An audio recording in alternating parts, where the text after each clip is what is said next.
lagi sama gue Irene Hawari. Ya, jadi hari ini gue mau ngebahas sebuah mobil yang sekarang udah jadi ngegantiin Jimny jadi mobil harian gue. Ya, jadi buat kalian yang sebelumnya tahu bahwa gue itu kendaraan hariannya pakai Jimny. Jadi Jimny ini udah gue jual dan akhirnya gue mutusin buat ganti mobil harian gue pakai Ford Escape. Ini Ford tahun 2004. Ini yang versi 3000 cc V6 tapi yang front wheel drive. Ya oke, jadi ini mobil tahun 2004 Ford Escape. Ini kalau pada tahunnya ini langsung head to head sama Honda CR-V, sama di tahun yang lebih muda itu nanti sekitar 2006 itu ada keluar Nissan X-Trail. Jadi ini head to head. Nah cuman bedanya itu adalah di antara kompetitor yang lain, Ford Escape ini nyediain mesin dengan kapasitas mesin yang paling gede. Oke, bagian depannya ini dia khusus yang versi 3000 cc V6, bempernya itu warna plastik ya, jadi warna hitam, two-tone. Sedangkan kalau yang versi 2400 itu dia sewarna body. Nah oke, lampu depannya juga biasa masih pakai multi reflektor, nggak ada teknologi LED dan somethingnya. Terus juga ini gue iseng aja, gue kasih spotlight warna oranye biar kesannya American look gitu, American style. Oke, masuk ke bagian yang paling penting di mobil ini sebenarnya, itu ada di mesinnya.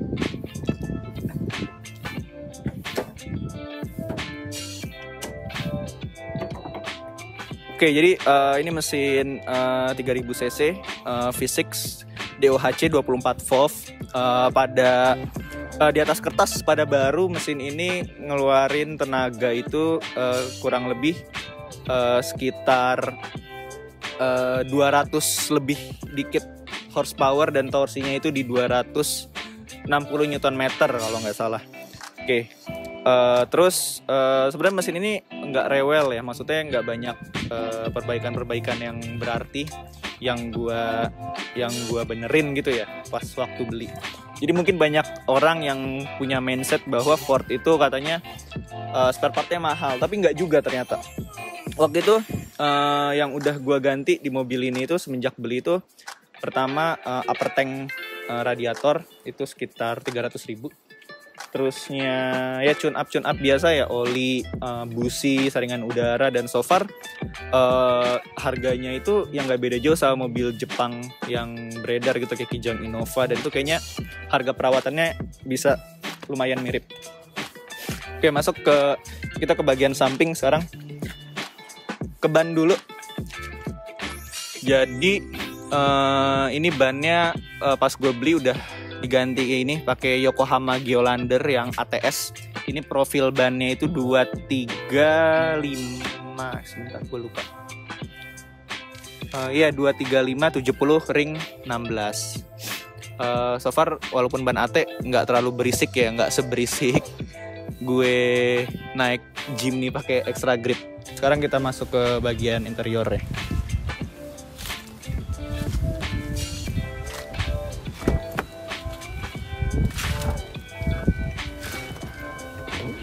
Ya, jadi ini interiornya Ford Escape tahun 2004. Nah, dia ini yang udah two-tone. Sedangkan kalau yang 3000 itu dia two-tone hitam sama ini apa sih, beige, rada-rada coklat.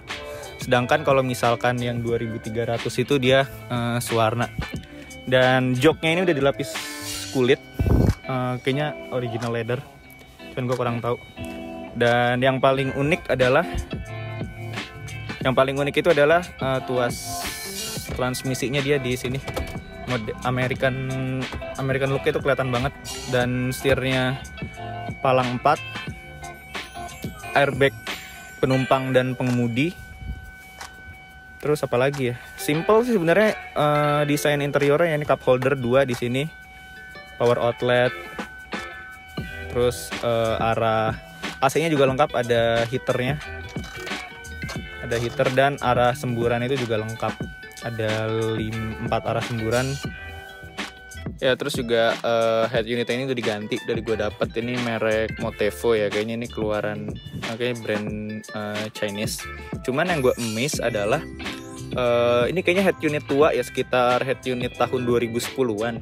cuman dia ini udah ada input dari iPod.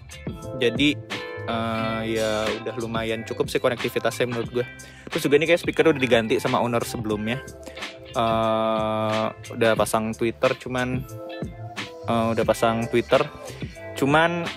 gue kurang begitu suka ya sama penempatannya, dan mungkin nanti bakalan gue bikin frame-nya di pilar atau mungkin di bagian sininya. Terus mungkin ya sama kayak mobil-mobil standar ya, kayak ini sama tuas selektor wiper ini ada intermittent, dan intermittent ini ada interval waktunya bisa diatur sendiri. Terus semuanya power window, dan yang auto itu cuman penumpang supir, auto down doang, auto up nggak ada. Terus di sini ada pegangan tangan, jadi kayak kalau misalkan naik dan mobilnya, misal orangnya pendek, dia rada pendek gitu ya, mau naik jadi tinggal naik, pegang begini langsung terus duduk. Oke, kita ke belakang. Ya oke, ini interior belakangnya. Ya rada berantakan, sorry. Ini ada karburator cleaner, soalnya baru di tune up. Oke, jadi kabin belakang itu ya simple aja sebenarnya, nggak kayak lebih mengutamakan fungsionalnya. Kayaknya ini ada armrest di sini, nggak begitu empuk sebenarnya. Di depan itu posisi duduk mengemudi gue dan tinggi gue itu 180 cm. Nih, anaknya itu kaki itu bisa selonjoran masuk ke kolong, itu dalam banget gitu loh, jauh. Dan ya ini sejengkal kurang lebih. Headroomnya luas banget. Dan ini kulit ya, sampai ke belakang. Ini kulit, tapi atasnya plastik. Power window, dan buka biar terang. Dan di sini ada cup holder 2 buat penumpang belakang. Terus ada tempat penyimpanan ini, buat penyimpanan file-file. Udah sih ya, so far di belakang itu ya praktis aja gitu ya, fungsional. Dia nggak ada teknologi macem-macem. Iya, mobil tahun 2004 mau ada apaan. Kayaknya di belakang cukup. Kita lihat bagasi.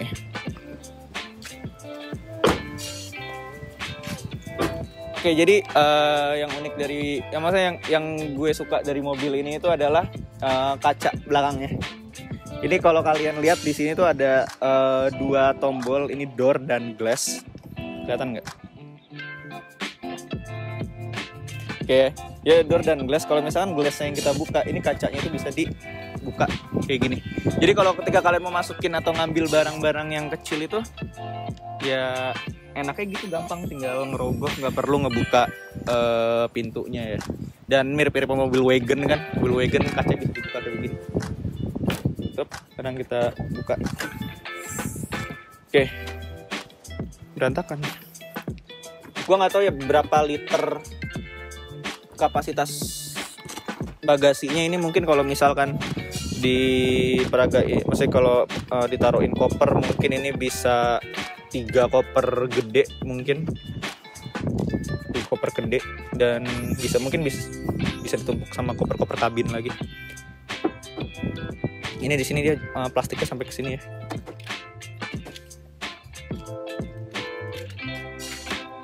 Oke, terus apa lagi ya? Yang gue suka itu juga salah satu adalah lampu belakangnya ini. Kalau di samping itu tuh, kalau ngelihatnya dari samping itu tuh kayak mobil kayak mirip sama mobil Grand Cherokee ya, tahun 2000-an. Itu dari samping itu kelihatan mirip. Nah, cuman yang disayangin itu adalah mobil ini tuh udah, maksudnya dengan mesin yang kenceng gitu ya, 200 HP lebih. Cuman yang disayangin itu adalah rem belakangnya ini dia belum pakai rem cakram, masih menggunakan tromol. Dan emang pengereman ini menurut gue rada kurang ngerem gitu ya, kayak ngerem Senin berhentinya baru Selasa. Oke, satu lagi adalah bawaan standar ini udah ada rough railnya. Ini udah bener-bener ada crossbar-nya juga, jadi bener-bener tinggal pasang roof rack aja udah OEM-nya kayak gitu. Nah, cuman ini gara-gara versi yang 4x2 jadi belum ada sunroof-nya. Kalau yang 4x4 itu dia ada sunroofnya. Nah yang uniknya lagi itu adalah di bagian pintu sisi penumpang depan itu ada akses buat ngebuka dan ngunci pintu. Jadi penumpang depan itu juga bisa ngakses lock unlock pintunya dari situ. Oke, mungkin udah kali ya review dari eksterior dan mesinnya. Kita coba bawa jalan. Ya oke, jadi kita mau coba tes jalan. Dan yang paling enak di mobil ini menurut gue itu adalah posisi nyetirnya ya. Ini tuh joknya bener-bener gede banget. Terus posisi setirnya juga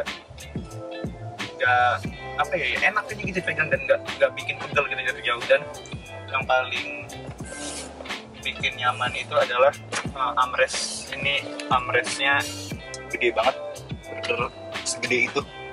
Jadi kayak enak aja gitu posisi nyetirnya.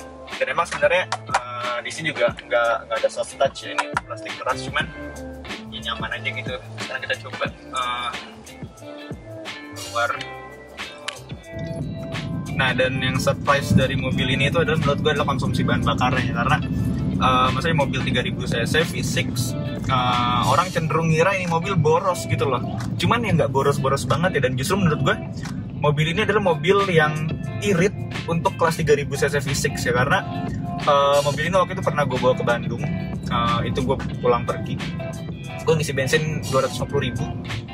Dan itu buat dari Bekasi ke Bandung. Di Bandungnya itu gue sehari muter-muter balik lagi ke Jakarta, dan cukup gitu, maksudnya masih sisa dikit gitulah ya. Dan ya itu ya mungkin mobil ini, dan gue yakin sih mobil ini tuh irit ya buat maksudnya buat rute luar kota. Karena buat lari 100 km per jam ini mobil ini RPM itu cuma di 1800. Dan itu kayaknya kenapa yang bikin ini mobil irit gitu ya. Walaupun mesinnya gede ya. Terus juga menurut gue power weight terus ratio mobil ini tuh bagus gitu ya. Karena bodinya kecil dan mesinnya gede gitu loh. Jadi mesin itu nggak butuh tenaga yang terlalu ekstra untuk bikin mobil ini lari kenceng ya. Dan so far maksudnya kayak gue rada shock gitu ya. Maksudnya kayak rada kaget ya. Karena sebelumnya gue pakai Jimny kan. Ya lu tau lah Jimny, lu mau nanjaknya nginjek gasnya mati-matian. Dan yang ini gue bener-bener cuman Noel gasnya cuman gue colek-colek doang gitu, nggak ada yang gue teken, maksudnya gue nggak nginjek gasnya dalam banget gitu ya. Mobil udah glinding gitu, udah enteng aja jalannya.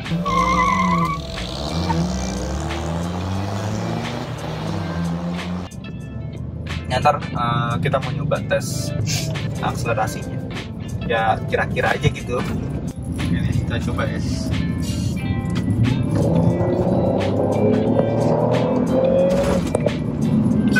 Mobil tuh. Nah cuman yang rada ngeri itu nih remnya ya. Remnya tuh menurut gue kurang aja gitu. Mobil kayak gini rem belakangnya tuh masih pakai tromol, kayak rada ngeri juga sebenarnya. Gitu. Gitu banget arahnya. Ya oke. Jadi menurut gue kesimpulannya mobil ini tuh masih sangat worth to buy gitu ya di tahun 2020 ini. Maksudnya ya buat kalian yang punya budget sekitaran 80 juta ke bawah, ini mobil good deal banget sebenarnya buat dibeli. Nah cuman emang yang harus dipikir itu adalah sebenarnya kalau konsumsi bahan bakar dalam kota ya, itu emang kalau dalam kota mungkin emang ini mobil agak sedikit boros ya. Kalau nggak salah tuh gue pernah dulu full to full itu dalam kota sekitar 1617 lah ya. Itu rute macet-macetnya di Jakarta. Cuman kalau keluar kota ini irit bisa sampai 113. Jadi ya sangat amat maksudnya ya enak aja gitu loh di mobil. Maksudnya daripada beli mobil bekas LCGC gitu kan, dengan ini. Perawatan mobil ini juga sebenarnya termasuk simple ya. Mobil ini juga gara-gara mobil 2004, jadi itu belum ada sensor-sensor yang ribet gitu loh. Jadi kayak masih sedikit lah sensor-sensor itu, mekanikalnya masih lumayan banyak. Jadi untuk perawatan elektrik ya nggak begitu terlalu dipikirin lah ya. Asalkan yang penting kayak sensor-sensornya bersih aja, kayak sensor throttle position sensor, idle speed sensor, sensor O2 itu, airflow sensor itu sering-sering dicek dan dibersihin ya. Sudah udah cukup gitu ya. Terus handling, mobil ini juga handlingnya mantep ya, maksudnya buat mobil tinggi ya, ini crossover ya, gue nggak bisa bilang ini SUV. Buat crossover ini menurut gue enak handlingnya ya, maksudnya nggak limbung, cuman nggak limbung banget gitu ya. Terus juga peredamannya bagus, bannya udah diganti pakai ban ATEC kan, cuman suara berisik di ban itu tuh nggak begitu masuk ya. Kedengeran sedikit, cuman nggak parah lah gitu, maksudnya masih kedap. So mungkin itu review gue tentang mobil ini. Semoga bisa menjadi referensi buat kalian yang mau memilih mobil bekas, dan ngerawat Ford tuh nggak seribet itu kok, nggak seribet dan nggak semahal yang orang-orang kira gitu ya. Oke, cukup sekian dari gue Irfan Hawari. Thank you yang udah nonton, jangan lupa like dan komen. Oke, kalau kalian punya Ford Escape bisa sharing pengalaman kalian di kolom komen. Jangan lupa like, comment, and subscribe, and see you in another video.